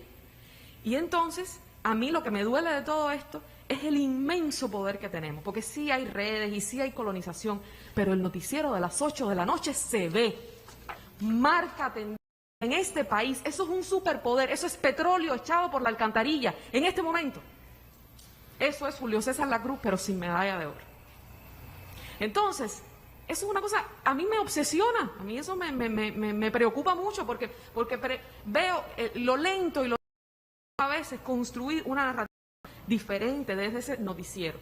Y algo que dijimos en RT, el hábito de consumo de la noticia está en el noticiero de las 8, menos en el de la 1, público diferente en la revista. Pero ahí es donde hay que concentrarse. Yo no hago nada, y no me malinterprete ningún colega, yo no hago nada con empujar a otros programas, a la fiscalía, a la persona que está explicando, por ejemplo, cuál es el procedimiento que se hace con una cosa o con otra que tenga que ver, por ejemplo, con el 11 de julio. Lo que ve es el noticiero, el que lo ve. Entonces, hay que recurso humano, informativo, político, material, en donde tenemos más capacidad. Y esto que estoy diciendo ha sido dicho con nuestro jefe, y yo creo que ha sido muy bien tomado y hay estrategias con esto. Y otra cosa que estoy diciendo aquí porque creo que es útil ventilarlas. La estrategia con Cuba es dividirnos, es el discurso de odio, es que nos odiemos, es que nos dividamos, es que digamos ellos y nosotros. Y eso, esa es una estrategia mundial, eso no está específica para nosotros, es mundial. Pero obviamente con Cuba están creadas las plataformas y el dinero está. Entonces todo ejercicio que desde los medios públicos y oficiales reproduzca o ayude a ese discurso de odio está contribuyendo con el enemigo. No podemos normalizar el odio en nuestros discursos periodísticos. Y puede ser que yo lo entreviste y me lo diga, lo corto, no lo digo, no lo pongo, decida, periodista, profesional, jefe, decida, no se pone. El funcionario que dice una mentira y que dice que todo está garantizado y es mentira, no lo ponga. Sea donde sea, es un sentido de responsabilidad, porque cada mentira que sale ahí nos desacredita, y desacredita al presidente, y desacredita la revolución. Quiero exponer algunos puntos de vista también diferentes, no solo los que se han dado aquí. Primero, bueno, he tenido el privilegio de dirigir en Cuba, ¿no? Provinciales, los dos. Sé que las dinámicas de un periódico provincial no son las mismas, evidentemente, las dinámicas que las dinámicas acá en La Habana, en medios nacionales. Por lo tanto, no espero que mi experiencia sea la de todo el mundo, pero de todas maneras tengo algunos puntos de vista que son diferentes desde mi experiencia. Independientemente de todas las calamidades y las situaciones que tenemos, que no las voy a usar porque todos las conocemos, yo me siento muy feliz haciendo mi trabajo. Me siento muy feliz, y eso no quiere decir que en momentos no haya llorado, incluso no haya sentido rabia por mil incomprensiones y por cosas que siempre nos van a pasar, pero tampoco soy tan hipersensible, ni pretendo que me pongan una alfombra roja, ni pretendo que no me hagan llorar. Toda acción tiene una reacción, yo tengo que esperar las reacciones también. Y tengo que hacer lo que me toca. A veces también queremos, en algunas ocasiones, queremos que porque uno tiene una credencial de periodista, todas las puertas se van a abrir, nos van a atender a la hora que queremos, todo el mundo deja sus agendas, claro que no puede pasar. Y por supuesto también nos enfrentamos, claro, de esta naturaleza que se han hablado aquí, de muchas incomprensiones, que no te quieres guardar algo, esconder algo, pero ese es mi trabajo. También pretendo que me lo hagan. Si no me lo quieres dar, tengo que salirlo a buscar. No puedo pretender que me hagan mi trabajo. Creen los jóvenes que el Consejo de Dirección tiene 38 años. El más viejo soy yo. Aquí está el subdirector que tiene 27 años, está sentado acá. La reserva tiene 30 años. Y la reserva de la reserva tiene 35 años. Por lo tanto, no hay mejor prueba de que todo se está formando para que sean los muchachos quienes sigan la dirección del periódico. O sea, y con poder real en el Consejo de Dirección. Lo otro, cuando revisamos, generalmente, cuando uno entra a un medio y revisa todo lo que necesita cambiar, el modelo, que sé, dijimos, bueno, son casi muy pocas cosas. Tenemos que cambiar los contenidos, tenemos que cambiar la presentación, las relaciones con las fuentes, en lo tecnológico, bueno, en lo económico, en lo material, en fin. Pero me quiero referir exactamente a la relación partido y la relación fuente, que es lo que más se ha abordado aquí y que evidentemente a veces son los puntos más polémicos de las intervenciones. Y repito, desde mi experiencia, no se puede convertir en un deporte, mi punto de vista, acepto la equivocación, no se puede convertir en un deporte el partido criticando a la prensa o imponiéndole determinadas cosas y la prensa también criticando al partido, o peor, callándolo, y después en nuestras redacciones hablando más de funcionarios y jefes. Porque muchas de las cosas que aquí se han dicho también las podemos solucionar nosotros. Porque también el respeto se gana. El respeto se gana. Yo no le pediría nunca al partido que me ayude a ganarme mi respeto. Tengo que ganármelo. Yo tengo que ganármelo. Yo no le voy a ir nunca, quizás utilice una palabra incorrecta, decir, pero hablando en buen cubano, a llorar al partido porque no atendió. No, a la fuente se le llama. Usted le dice, mire, yo soy el director del periódico, se ha hecho un trabajo, llevamos 2 meses detrás de usted, esta semana sale con su o sin su visión, pero va a salir. Usted decide poner su parte o va a salir sin su parte. Porque mi trabajo yo no lo amo solo con la fuente oficial. Entonces usted tiene que ir ganando ese respeto también. No puede dejar de hacer su trabajo como alguien aquí gozaba. Mire, va a salir y punto, con usted o sin usted, decida qué va a hacer. Ah, bueno, por supuesto, se negocia. No siempre es por malas intenciones, uno tiene que saber negociar. Dije en alguna ocasión que un director de medio de comunicación tiene que ser un gran negociador, como todos los dirigentes del trabajo periodístico, un gran negociador, todo hay que negociar. Redacción afuera y redacción adentro. Y entonces a veces uno se pregunta, ¿cuánto también ayudamos al partido nosotros? Mi experiencia de entrada catastrófica. El mismo día de mi asunción, llegué tarde de hecho, porque una funcionaria me llama y me dice, mira, necesitamos, usted va a coger el periódico esta semana, que la portada en página tal, aquello y lo otro, y dije, oh, fíjate, me desperté mal comienzo de una relación. Le expliqué que lo que me estaba diciendo no lo iba a hacer, no por insubordinación ni por capricho, sino porque, bueno, comunicativamente no tenía sentido lo que me estaba pidiendo, y por supuesto se ofendió, y le dije, mire, vamos a hacer una cosa, yo no he llegado, no me han anunciado todavía como director del periódico, aproveche y quíteme, no me anuncie, porque evidentemente esto no va a ser una buena relación. Lo que sí le puedo garantizar es una cosa, si usted decidió que voy a dirigir el periódico, se va a dirigir puertas adentro, no se va a dirigir fuera del periódico. El periódico no se va a dirigir desde fuera del periódico. Yo tengo una política que la voy a cumplir hasta la muerte, pero la dentro del periódico no se construye fuera del periódico. Hoy tenemos muy buenas relaciones y generalmente son funcionarios intermedios. Sucedió con el primer secretario del partido, bueno, ahora está Suseli en Matanza, que es maravillosa. Jamás nadie ha revisado un trabajo ni me lo ha pedido, porque además no puede ser. O confía o no confía. Y nosotros también tenemos la responsabilidad, como le digo a veces a José, su director, no ponernos bravos, vamos a enseñarlo también, a decir cuál es el papel de nosotros. ¿Cuál es el papel de nosotros? Explicarle. 11 de julio, ya que estamos hablando del tema, muy rápido. El 11 de julio, evidentemente usted tenía que movilizar a todo su personal, está sucediendo algo en el país, un domingo no se va a quedar en la casa. Estábamos en su directorio en la oficina, en un momento determinado fuimos para la calle. ¿Qué vamos a esperar? Bueno, yo llegué a la esquina, vi una manifestación de los revolucionarios a la derecha, los manifestantes a la izquierda, y dije, no, mi lugar es para los manifestantes. Así que si me ven algunas imágenes, por favor, porque yo desfilé, me dije, aquí si se va a armar un golpe, el primero tiene que ser para mí. Y yo tengo que saber qué están diciendo, qué están operando, yo tengo que meterme ahí. Yo tengo que saber qué está pasando ahí. Y en un momento cuando vaya a haber una reacción también tengo que estar ahí. No, en el otro lugar, claro, también habían personas. O sea, lo que quiero decir es que no hay una indicación, no hay que esperar por nada, nadie me pidió que hiciera nada, eso no hay necesidad. Repito, no digo que no pase a otros compañeros, no estoy desconociendo la experiencia de ninguno de los que habló antes aquí, que sé lo difícil que es. Pero con esto quiero decir, con estas anécdotas, es que el papel de nosotros y en nuestras manos está también transformar muchas situaciones. La transformación tiene que venir de adentro. Yo sí creo que hay transformaciones que se pueden hacer de adentro. Bueno, hoy mismo, todo eso de el 11 de julio, dijimos al periódico, vamos a hacer un estudio de lo que pasó en Matanza. Y vamos a presentárselo al partido. Y vamos a pedirle los espacios al partido para nosotros hablar de esto en el partido. Y fue al revés. O sea, al revés de lo que acostumbramos a hacer, esperar a que me llamen para... Y le pedimos al secretario un espacio para presentarle nuestro estudio. No es Matanza. Bueno, conclusión de esta historia.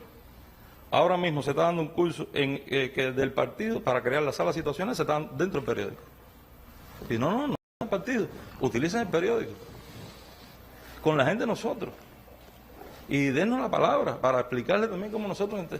Y nos estamos entendiendo. Por eso digo, estoy feliz, estoy contento haciendo mi trabajo, porque nos estamos entendiendo. ¿Que va a haber fricciones? Claro que siempre las va a haber. Los criterios diferentes siempre pueden traer fricciones. Las formas de hacer siempre son distintas. Bueno.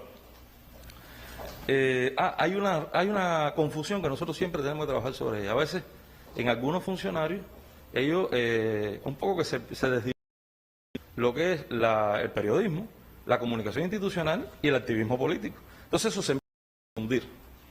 Y a veces lo utilizan a uno para hacer activismo, creen que es un error de la comunicación institucional que no tiene por qué hacerlo. O sea, cada cual tiene su papel. Y eso también hay que enseñárselo. Tenemos que incidir sobre ello. Y por la parte nuestra,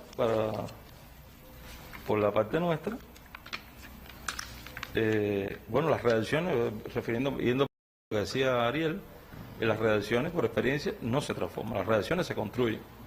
No podemos aspirar a que nuestra redacción pase naturalmente de lo que era a lo que queremos ser. O sea, hay que poner un acto, hay que ponerle ciencia, hay que ponerle estudio, hay que agarrarse de los elementos de la academia y crear la redacción que necesitamos. No va a evolucionar, no va a aparecer si nosotros no la creamos.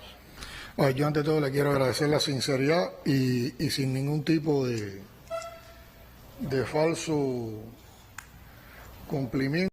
vamos a reproducir estos encuentros y vamos a sistematizarlos más porque hay muchas cosas que resolver y potenciar. Ahora yo voy a hablar también con sinceridad y puedo estar equivocado o no coincidir con alguna de las cosas que ustedes piensen. Pero nosotros no nos podemos aplastar por la situación que estamos viviendo, ni nos podemos atormentar, al contrario, ahora hay que tener un optimismo tremendo, hay que tener una fuerza tremenda para superar todas estas cosas. No es el único momento que la revolución ha tenido así, lo que pasa es que hay una parte de gente que tampoco hemos vivido otras etapas porque éramos niños o porque nacieron después. Pero recuérdense que este país tuvo que hacer una campaña de alfabetización con las montañas del Escambray llenas de alzados que mataban.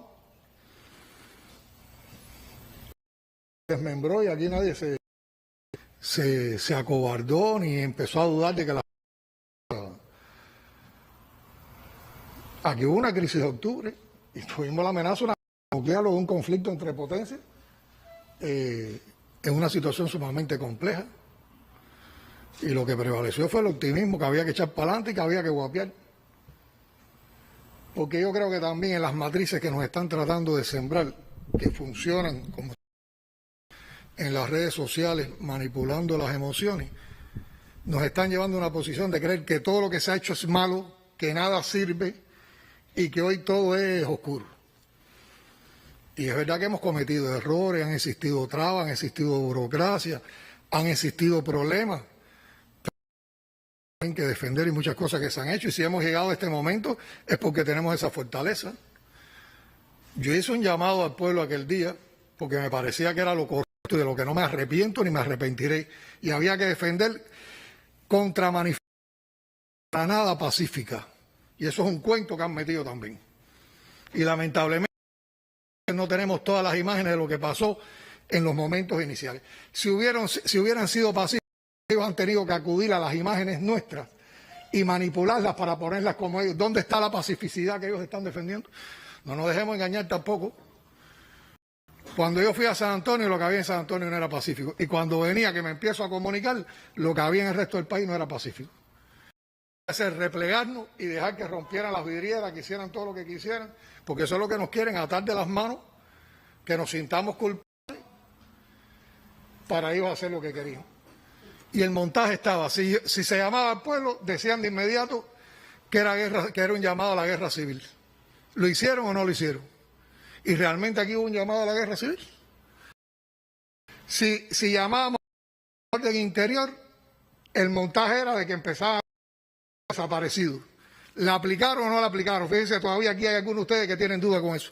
Y aquí puede haber una situación compleja, pudo haber algún exceso y cuando se terminen las investigaciones se explicará. Pero aquí no hay nadie desaparecido ni torturado. Se los digo responsablemente. Y aquí todas las familias, se les avisó en el tiempo más rápido que se pudo de dónde estaban las personas. Incluso muchos pusieron en posts, en redes sociales diciendo que no conocían o se le llamó, oye, a ti te llamamos ayer y se te dijo la familia y tú visitaste, y recogieron pita. Lo que pasa es que aquí ha habido mucha manipulación y aquí ha habido mucha llamada al odio y detrás de todo esto ha habido dinero. Aquí hay muchachos que cuando les han hecho las entrevistas de por qué actuar de una manera u otra, porque a mí me dijeron que me cargaban $100 en la cuenta. Claro, nos tiene que preocupar porque un muchacho cree más en eso que en nosotros. Eso nos tiene que preocupar y eso son de las reflexiones que hicimos y de las cosas que explicamos. Pero aquí han existido miles de momentos. Yo diría que la revolución siempre ha estado en un hormiguero de situaciones complejas. ¿Qué más complejo que el periodo especial? ¿Y cómo lo enfrentamos? Ahora, la modalidad nueva, lo que es nuevo y lo que saber hacer, y ustedes han hecho un llamado inteligente a eso, es las redes sociales. Que hoy están las redes sociales como un escenario que no se puede obviar, donde el enemigo está 24/7, 7/24. Los 7 días, 24 horas. ¿Y cómo nos las aplicaron? En un fin de semana. En un fin de semana. Nosotros tenemos que estar 7/24, pero hemos tenido que hacer muchas revisiones. No había un sistema coherente de análisis de redes sociales. No había un montaje articulado de las fuerzas revolucionarias para trabajar en las redes sociales. Ahora se han creado grupos colectivos, estructuras, lugares para hacer todo este montaje. Y de eso tenemos que aprender, y es cierto todo lo que ustedes han planteado, pero nos están llevando a negarlo todo. Yo este día he tenido conversaciones, mi casa también es un hervidero, Ronquillo, de los muchachos, yo creo que lo dije públicamente en algún lugar, constantemente están cuestionando, criticando, para bien, ¿no? Pues también lo hacen despertar a uno de... Pero yo he conversado en estos días con alguna gente que tú... Le digo, espérate, a ver, tú estás negando todo lo que tú antes no... Todo es realmente malo. Vamos a decir, nos equivocamos de verdad, objetivamente, en esto, hemos sido lentos, en esto, pero hay esto otro, que no ha sido tan malo, porque esto es lo que ha dado tal posibilidad, porque si no nos van a llevar a acumular una cantidad de energía negativa, de pesimismo, de desconfianza, que con esa sí no podemos superar las cosas. Yo lo que creo que hay que hacer análisis objetivos, enfrentar lo que tengamos que enfrentar, tiene que haber crítica. Yo creo que soy el que más me he criticado y autocriticado públicamente. Soy yo en las reflexiones que hemos hecho, pero también con la disposición de que vamos a hacer cosas, que se van a seguir haciendo cosas, que se estaban haciendo cosas que las quieren negar ahora. Una de las medidas que se han estado aprobando en los últimos días salieron después del 11, pero ya estaban en las cosas que se venían gestando y las cosas que se venían discutiendo. Y esto lo digo porque estamos tomando el 11 de julio como referencia. Yo creo que el 11 de julio, que los cubanos no estábamos acostumbrados a ver, todos los días en casi todas las partes del mundo, todos los días en todo el mundo hay protestas. Nosotros no estábamos acostumbrados a vivir eso, no lo podemos dejar de desconocer, y el 11 de julio nos está trayendo aprendizaje, nos está dando aprendizaje. Pero las causas que hemos asumido, las que yo creo que hemos compartido en los análisis que se han hecho y que coinciden con elementos que ustedes explicaban aquí con relación al 11 de julio, están diagnosticadas hace tiempo, están en el informe del Congreso del Partido y están en el Congreso y están en el discurso de clausura que hizo el Congreso del Partido. Cada una de ellas, el inmovilismo de las organizaciones, la necesidad de que las organizaciones, la necesidad de revitalizar el trabajo político, la necesidad de revitalizar el trabajo social y en los barrios, el llamado a la comunicación social, yo dije así literalmente, es hora de comprender y emplear todos los recursos de la comunicación social, y se venía trabajando y tratando de articular eso. Ya habíamos dado un primer recorrido para articular todas esas cosas, y vino el 11 de julio. Pero antes de eso, mucho antes, yo creo que fue en el momento en que yo salí presidente, que definimos como pilares de la gestión de gobierno la informatización de la sociedad, la comunicación social y la ciencia y la innovación. Y después en el Congreso del Partido dijimos, esos son pilares también para la gestión del partido. Y en estos tiempos se ha estado aplicando un sistema de gestión de gobierno para la ciencia y la innovación. Se han incorporado académicos, expertos, juristas a todos los grupos que están haciendo los diseños de políticas públicas, a todos los que están haciendo diseños o propuestas y de leyes, y todo no es esperado, pero se empieza a mover de una manera diferente. La COVID la asumimos con el enfrentamiento a la COVID, la asumimos con un sistema de gestión de gobierno de ciencia e innovación. ¿Quiénes son los que han dado las soluciones para la COVID? ¿Por qué hay 5 candidatos vacunales a Cuba? Porque organizamos un sistema de gestión de ciencia e innovación. Fortalecieron los protocolos, porque ya vamos como la 7ª versión de los protocolos. Por lo tanto, antes del 11 de julio había una proyección para enfrentar estos problemas. Lo que viene el 11 de julio, por las maneras por la forma en que hemos evaluado que se produjo, que es parte de un plan. El 11 de julio no es casual, es parte de un plan que se venía gestando, es parte además de la convicción de que era el momento oportuno por todos los líos que teníamos en lo económico, en lo de la COVID, en los proyectos, con una artillería en redes sociales muy anterior al 11 de julio, consecuencia también de toda la estrategia de subversión que en estos años se ha montado, porque todos esos medios digitales que están financiados hoy por el gobierno de los Estados Unidos y que existen y que tienen un ataque directo a Cuba y que todos están muy bien coordinados, han salido como parte del diseño, pero esos medios existen hace 4, 5 y más. Sí, el Cuba, el toque, el otro. Cursos de liderazgo que le dieron a jóvenes cubanos para prepararlos como los supuestos agentes de cambio. La estrategia brutal en redes sociales. A mí nunca se me van a olvidar las imágenes que yo vi. Fue el domingo fue el 11 de julio, el 12 de julio fue lo de la Guinera, que era lunes.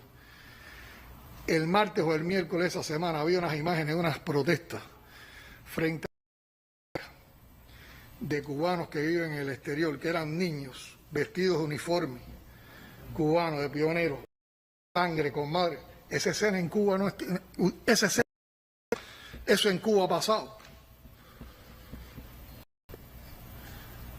Las conversaciones de los familiares en el exterior con familias cubanas rompiendo por posiciones, el llamado a que se fueran, la gente que se quitaron de las listas de WhatsApp de amigos y amigas.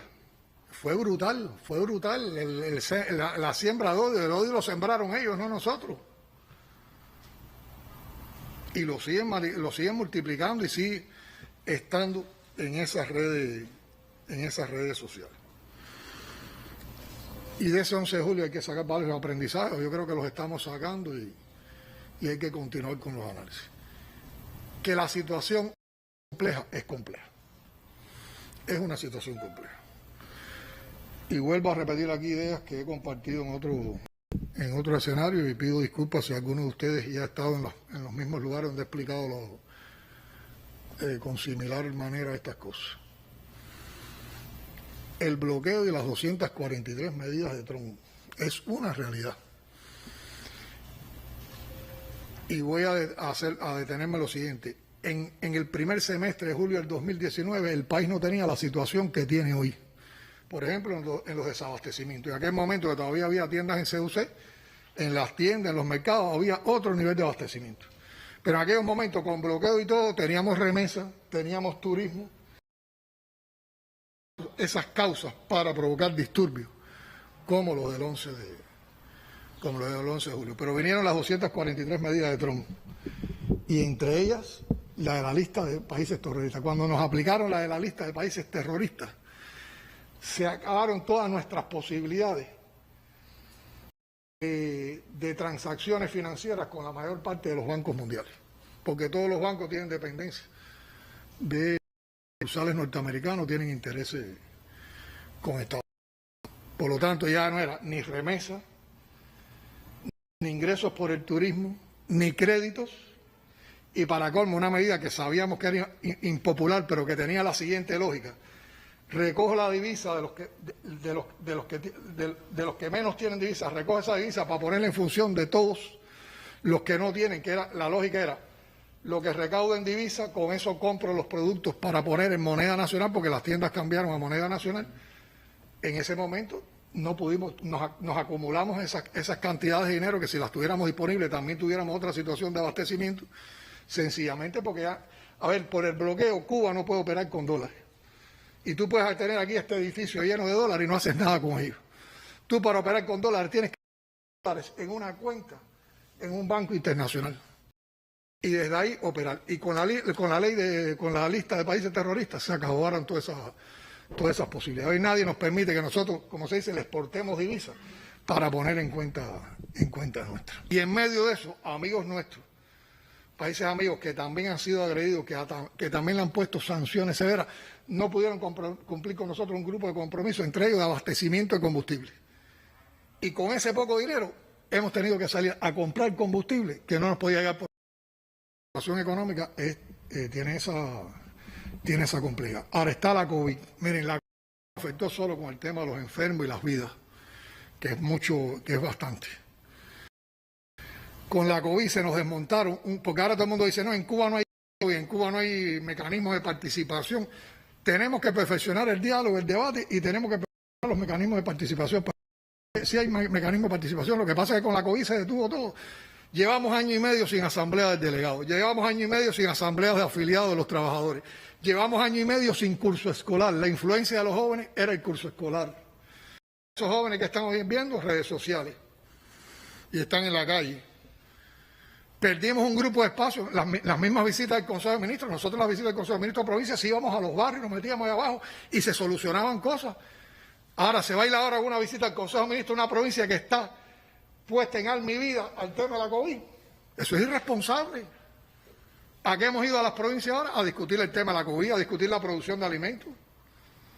Pero tú no puedes sacar a la gente de la provincia de toda esa intensidad de trabajo que es organizativamente sumamente para hacer otras cosas. Entonces se nos quebraron por cuenta de la COVID un grupo de espacios que teníamos, que no son perfectos, que hay que mejorarlos, que hay que ampliarlos, que hay que rediseñarlos.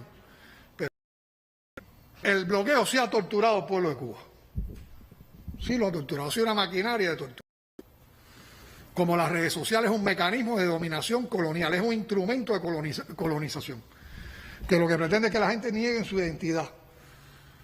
Para que cuando no le quede ninguna esencia, ningún sentimiento de esencia por su identidad, te lavaron el cerebro. Ya tú empiezas a ver que lo tuyo es caduco, que lo tuyo no es moderno, que lo tuyo no sirve y empiezas a asumir los patrones que te quieren imponer. Y eso está bien descrito en un libro de Brzezinski, está como dice con una... Admiro cómo millones de gente en el mundo de diferentes credos, de diferentes países, les gusta vestirse con los jeans estos, o oír los CD de música americana. Del mundo. Y está en el libro de Alan Dulles, el libro que dedica a cómo establecieron la estrategia para tumbar el socialismo en la Unión Soviética, donde hay una frase que nunca se me olvidará porque es muy perversa también, donde dice: y a la juventud la corromperemos para que estalle como el capullo de una flor. ¿Ustedes creen que un gobierno que piense de la juventud de otro país y que quiere ese tratamiento para la juventud es honesto? Y puede traer algo bueno para otro país al que odia y desprecia, porque a nosotros nos odian y nos desprecian. Tenemos insatisfacción, además, que yo no niego nada de lo que ustedes han dicho aquí, y me parece muy aportador, muy lógico, muy legítimo que tengan esas preocupaciones. Pero la prensa nuestra no es tan buena como nosotros queremos, pero no es tampoco tan mala como nos están haciendo creer que es. La gente sí sigue en Mesa Redonda y la gente sí sigue en Noticiero con todas las imperfecciones que tiene. Y el tema no es los jóvenes son digitales, no tienen por qué leer el periódico impreso. Eso no es un problema. Hagamos buenas plataformas digitales para que los jóvenes en esas plataformas digitales encuentren los contenidos que queremos, que necesitan, que den conocimiento, que den cultura y que no siembren odio. Yo en eso tengo una contradicción personal también. Yo soy uno de los que ha apostado por la informatización de la sociedad y la he tratado de impulsar en todo lo que he podido, pero yo el concepto que tengo de la informatización de la sociedad es para que los procesos sean más eficientes, pero ante todo para que sea un mecanismo de la gente distinguirse por la cultura, que promueva conocimiento, que promueva decencia, no para esas cosas que están pasando, que son tan vulgares y tan odio. Por eso yo apoyo lo que dice Frei Beto, no son redes sociales, son redes antisociales, son redes digitales, pero ellos lo que hacen es antisocial. No crea comunidad, no crea amistad, no crea relaciones humanas, genera odio, manipula los sentimientos, tergiversa realidades, construye realidades virtuales. Las fotos del 11 de julio son la celebración en Buenos Aires de la Copa de Argentina, el malecón de un país árabe, la foto que manipularon con tecnología, que le quitaron hasta los letreros nuestros para decir que era una de esos de ellos, la muchacha que salió en su perfil de Facebook protestando con la bandera porque habían dicho que ella se había opuesto a la revolución. ¿Dónde estaban las imágenes de ellos? Si somos tan imperfectos, tan incapaces, tan fallidos, ¿por qué no nos dejan tranquilos a ver cómo tocamos? ¿Por qué no nos dejan derrumbarnos por nosotros solos?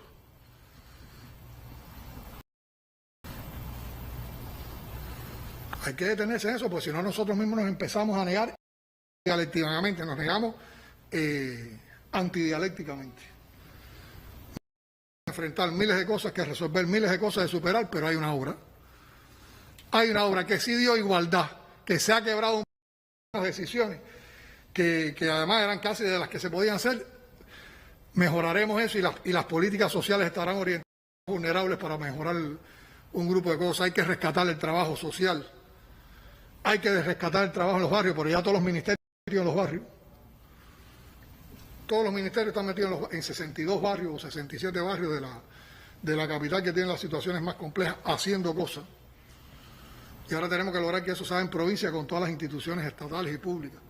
Lo esencial, que yo creo que es lo que es la necesidad que tenemos de potenciar la comunicación social, y que por eso, por supuesto, contamos con ustedes. Cosas que hemos ido haciendo que todavía no han dado resultados. El miembro del secretariado del Comité Central es alguien que sabe de comunicación social, fue director de un periódico cubano, es un revolucionario destacado, tiene experiencia, es una persona adecuada, ¿no?, para entender esto. Haber puesto la comunicación social, la informatización y la ciencia y la innovación como pilar del gobierno es también una voluntad. Nosotros tenemos un concepto, nosotros dijimos cuando el Congreso, partido único, más participación y más democracia. Y eso, ¿cómo lo vemos? En 3 momentos. Que haya más espacios de debate y para proponer cosas, que es un primer momento. Tú propusiste o se propusieron cosas que se puedan implementar. Y tercero, que haya transparencia, que es que todo el mundo tiene que rendir cuenta. Tiene que rendir cuenta el dirigente, tiene que rendir cuenta el que está al frente del proyecto, tiene que haber información pública. También tienen que rendir cuenta a los colectivos que hacen las cosas. Todo el mundo nos tiene que rendir cuenta entre todos. Y con esos 3 componentes yo creo que nosotros podemos desarrollar o ampliar la democracia y la participación en el país. Ahora tenemos un grupo de expertos trabajándonos que conceptualicen el Estado socialista de derecho. Porque lo pusimos en la Constitución, pero hay que conceptualizarlo. Pues si ahora yo empiezo a preguntar aquí, ¿qué es Estado socialista de derecho? Todo el mundo me va a decir una cosa distinta. Tenemos que conceptualizar qué es lo que vamos a defender. Bueno, eso que les dije, hay grupos de trabajo con expertos, con académicos, con juristas para todas las políticas públicas, todas las leyes y todas las normas que se están haciendo. Y para que existiera el marco legal, hemos diseñado un ejercicio legislativo que tiene un cronograma, porque todas las leyes no se pueden aprobar a la vez. Hay un programa de adelanto de la mujer que está orientado también al enfrentamiento a la violencia y a todo la defensa de la mujer. Hay un programa gubernamental de enfrentamiento a la discriminación racial, a los vestigios de discriminación racial que hay en el país. Está el Código de las Familias, y es de las familias buscando que se reconozca la heterogeneidad de familias que hay en el país, que no es solo la familia tradicional. Y lo otro que está tratando de acelerar es lograr que los municipios tengan una norma que dé sus competencias, para que podamos armonizar la verticalidad que tenemos en un grupo de procesos de dirección con la autonomía que tienen que ejercer los municipios. Por último, quería decirles más cosas, pero yo creo que tenemos que defender 2 ideas que ustedes han expresado aquí en lo fundamental. Entender la gestión de la comunicación como algo vital para la revolución en estos momentos. Y cómo uno ve que la tenemos que gestionar desde la verdad, desde la investigación, desde la responsabilidad, desde la objetividad y también desde los sentimientos y convicciones. Y como expresó Ariel Tarrera, la comunicación. Y para eso contamos con ustedes y con la sensibilidad que nosotros podamos tener desde las estructuras y desde las estructuras del gobierno. Yo estoy convencido que vamos a avanzar. Muchas gracias por el encuentro.